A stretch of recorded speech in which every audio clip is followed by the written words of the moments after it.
ہے کہ نماز میں یاد آیا کہ جیب میں ایک ناپاک رومال یا کپڑا وغیرہ ہے، تو اگر ہم فوراً آرام سے نکال کے اس کو پھینک دیں تو نماز ہو جائے گی کہ نہیں؟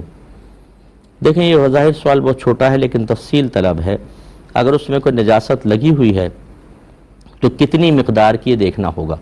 جیسے آپ پہلے یہ سمجھ لیں کہ یہ آپ کی ہتھیلی ہے نا، اس کے اوپر اگر آپ نجاست یہ پانی آپ گرائیں، جتنا پانی یہاں ہتھیلی میں بھر کے ٹپکنے لگے رک جائیں، اب یہ جتنا یہ پانی ہے نا، یہ 1 درہم کی مقدار کہلاتی ہے شرعی لحاظ سے۔ اب آپ نے دیکھنا ہوگا اگر کپڑے پر 1 درہم سے کم نجاست لگی ہے تو پھر تو آپ کی نماز ہو جائے گی، کنٹینیو بھی رکھیں تو ہو جائے گی۔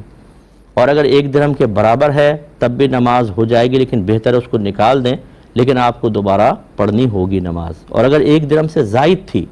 تو پھر یاد رکھیں، چاہے آپ نے تکبیر لگا لی ہو، یہ نماز شروع ہی نہیں ہوئی، کیونکہ اس ناپاک کپڑے کے ساتھ آپ نماز پڑھ رہے ہیں، اس کو نکالیں اور نئے سرے سے آپ کو نماز پڑھنی ہوگی۔ اور یہ اسی وقت ہوتا ہے کہ جب یہ پتلی نجاست ہو، اور یہ جو آپ نے کہا ہے مجھے غالب گمانے کو پیشاب وشاب لگا ہوگا یا کوئی اور لیکوڈ ہوگی۔ اگر گاڑی نجاست ہوتی جیسے گوبر وغیرہ تو اس میں تو پھر یہ وزن دیکھا جاتا ہے 4.5 ماشا کا وزن،